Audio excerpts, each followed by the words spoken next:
नमस्कार दोस्तों, स्वागत है आपका सोनू कुमार क्लासेज में। दोस्तों, आज के वीडियो में हम लोग पढ़ेंगे हीनता जन्य असंक्रामक व अन्य रोग। तो दोस्तों, वीडियो को शुरू करते हैं। देखिए, पहला प्रश्न है, शरीर में लौह की कमी से क्या होता है। ठीक है, यानी शरीर में लौह यानी कि लोहे की कमी से क्या होता है। ठीक है, यानी कौन सा रोग होता है। तो दोस्तों, इस प्रश्न का आंसर हो जाएगा ये ए, यानी कि रक्ताल्पता। ठीक है, ये हो जाएगा। चलिए इसका व्याख्या देखते हैं हम लोग।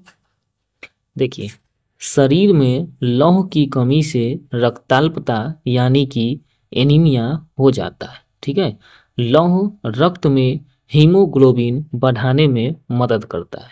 ठीक है, शरीर में लौह युक्त भोजन न करने से शरीर में लोहे की कमी हो जाती है। ठीक है, चलिए नेक्स्ट प्रश्न है, ओंकोजीन संबंधित है। ठीक है, किससे संबंधित है? तो कर्क रोग से। ठीक है, ओंकोजीन संबंधित है किससे? तो कर्क रोग से संबंधित है, यानी कि कैंसर से संबंधित है दोस्तों। चलिए इसका व्याख्या देखिए। ओंकोजीन एक असामान्य जीन है जो कि कैंसर यानी कि कर्क रोग के लिए उत्तरदायी होता है। सर्वप्रथम इसकी पहचान SRC के रूप में की गई थी। वर्ष 1970 से 72 में खोजा गया यह घटक मुर्गियों में कैंसर वायरस का घटक था, जिसे रॉस सरकोमा वायरस का नाम दिया गया था। ठीक है, चलिए नेक्स्ट प्रश्न देखिए, रक्त कैंसर यानी कि ल्यूकेमिया की रोकथाम में प्रयोग किया जाने वाला रेडियो समस्थानिक है। तो इसमें क्या है दोस्तों? ठीक है, तो इस प्रश्न का आंसर हो जाएगा दोस्तों, देखिए इस प्रश्न का आंसर हो जाएगा ये ई नंबर ऑप्शन, यानी उपर्युक्त में से कोई नहीं या फिर उपर्युक्त में से एक से अधिक। ठीक है, इसका व्याख्या देखिए देखिए, रेडियो फॉस्फोरस यानी P32 तथा कोबाल्ट 60 का उपयोग ल्यूकेमिया यानी एक प्रकार का रक्त कैंसर के इलाज में किया जाता है। ठीक है, देखिए दोस्तों, यानी कहने का मतलब है कि ये जो प्रश्न था कि रक्त कैंसर यानी कि ल्यूकेमिया की रोकथाम में प्रयोग किया जाने वाला रेडियो समस्थानिक कौन सा है। ठीक है दोस्तों, तो इसमें जो है दोस्तों, ये रेडियो समस्थानिक कौन कौन है? तो देखिए, ये है फॉस्फोरस 32। ठीक है, यानी फॉस्फोरस 32 और फिर ये कोबाल्ट 60। ठीक है, तो ये दोनों है दोस्तों, इसीलिए इस प्रश्न का आंसर ये एक से ज़्यादा है, इसीलिए ये ई नंबर हो गया। ठीक है,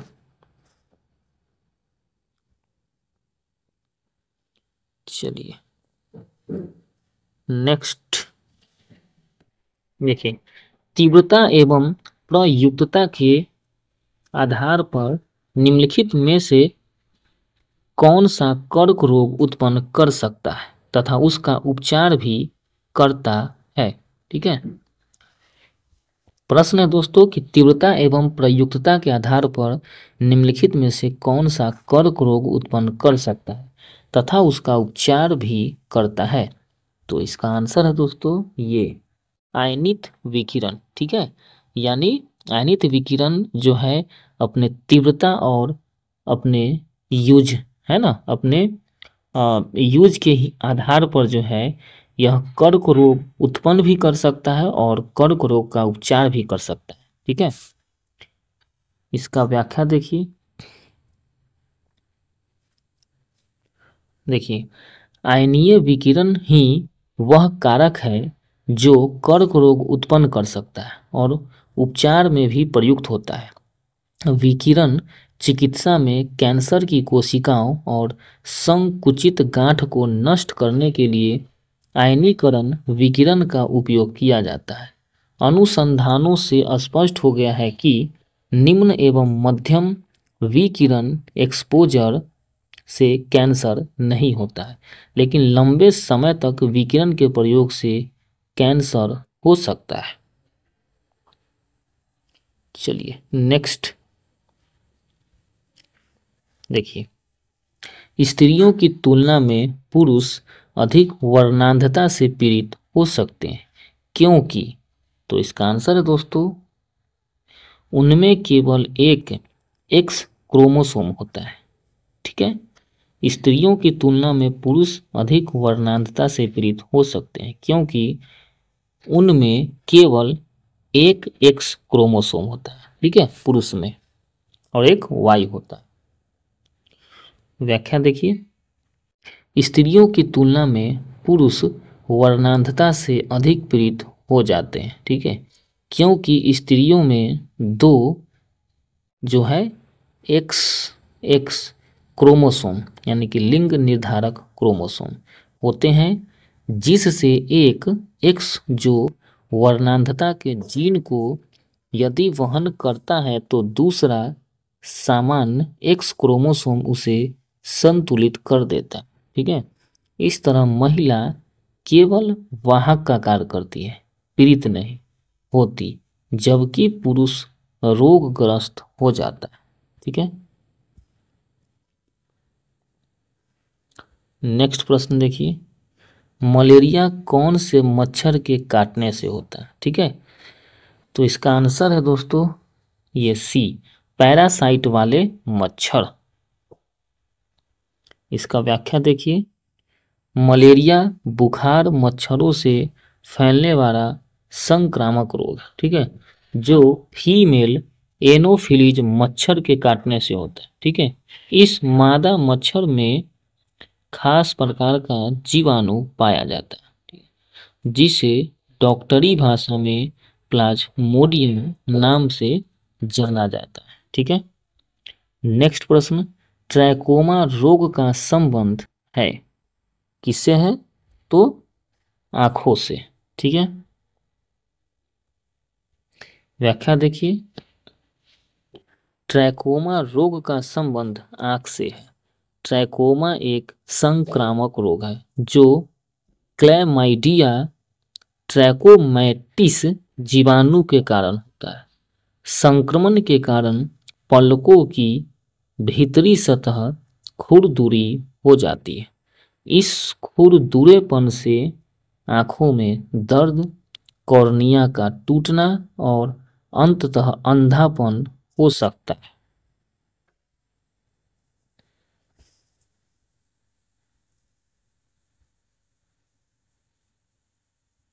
चलिए देखिए आगे, निम्नलिखित में से कौन से जोड़े सही सुमेलित है? ठीक है, तो देखिए ऑप्शन एक में है एनोरेक्सिया, ठीक है, और ये है नींद संबंधी विकार। लाइन 2 में है इंसोम्निया यानी खाने का विकार, और 3 में है डिस्पनिया यानी सांस की तकलीफ, और 4 में है एनोएस्मिया यानी गंध की आंशिक या पूर्ण हानि। ठीक है, अब ये कोड की सहायता से बताना है कि इनमें कौन सही है। ठीक है, ऑप्शन ए केवल 3 और 4, ऑप्शन बी केवल 1 और 2, ऑप्शन सी केवल 2 और 3, ऑप्शन डी उपर्युक्त सभी। दोस्तों इस प्रश्न का आंसर क्या होगा? तो दोस्तों इस प्रश्न का आंसर हो जाएगा ऑप्शन ए यानी 3 और 4, ये सही। ठीक है, यानी ये डिस्पनिया, इसको बोला जाता है सांस की तकलीफ। ठीक है, और ये 4 यानी एनोस्मिया यानी गंध की आंशिक या पूर्ण हानि। ठीक है, यानी डिस्पनिया यानी सांस की तकलीफ और एनोस्मिया यानी गंध की आंशिक या पूर्ण हानि। चलिए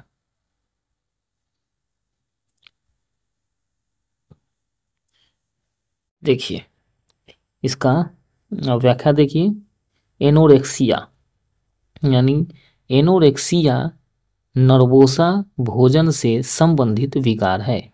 इस रोग से पीड़ित व्यक्ति अपने शरीर के भार को लेकर सशंकित रहता है, जिसके कारण वह भोजन खाने से बचता है। ठीक है।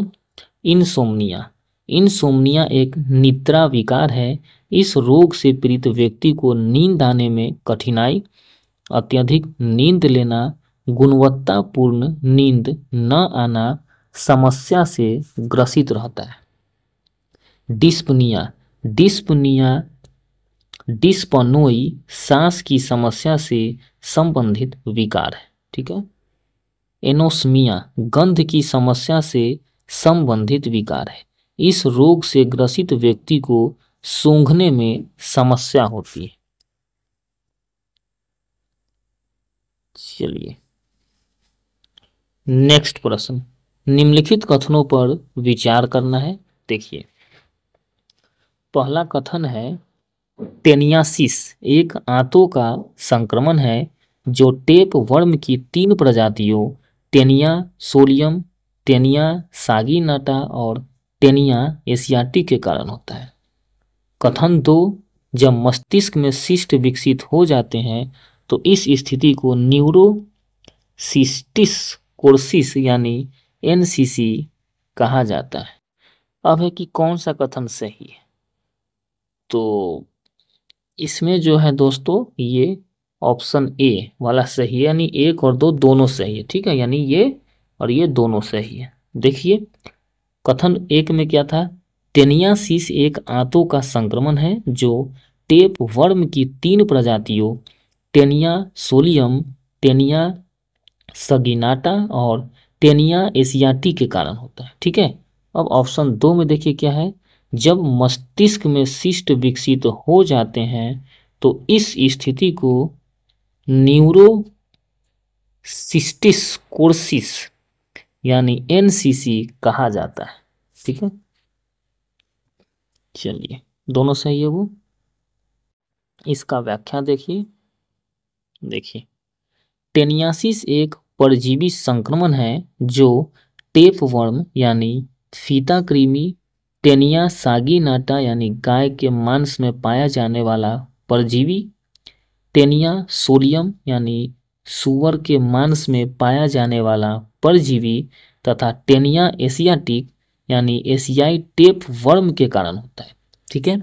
देखिए दोस्तों, टेनियासिस एक परजीवी संक्रमण है जो टेप वर्म यानी फीता कृमि, टेनिया सगिनाटा यानी गाय के मांस में पाए जाने वाला परजीवी, टेनिया सोलियम यानी सुअर के मांस में पाया जाने वाला परजीवी तथा टेनिया एशियाटिक यानी एशियाई टेप वर्म के कारण होता है। ठीक है। देखिए कच्चा या अधपका या सुअर का मांस खाने से मनुष्य टेप वर्म से संक्रमित होते हैं। देखिए न्यूरोसिस्टिस कोर्सिस यानी एनसीसी मस्तिष्क को प्रभावित करने वाली बीमारी है। यह टेनिया सोलियम परजीवी से होने वाला रोग है जिसमें मस्तिष्क में सिस्ट बन जाता है। अतः दोनों कथन सही है। ठीक है ऊपर वाला, इसलिए विकल्प ए सही उत्तर है ऊपर वाला।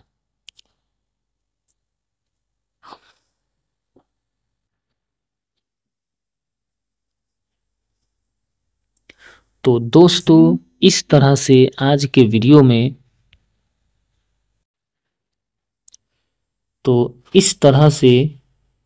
वीडियो में हम लोगों ने पढ़ा हीनताजन्य असंक्रामक व अन्य रोग।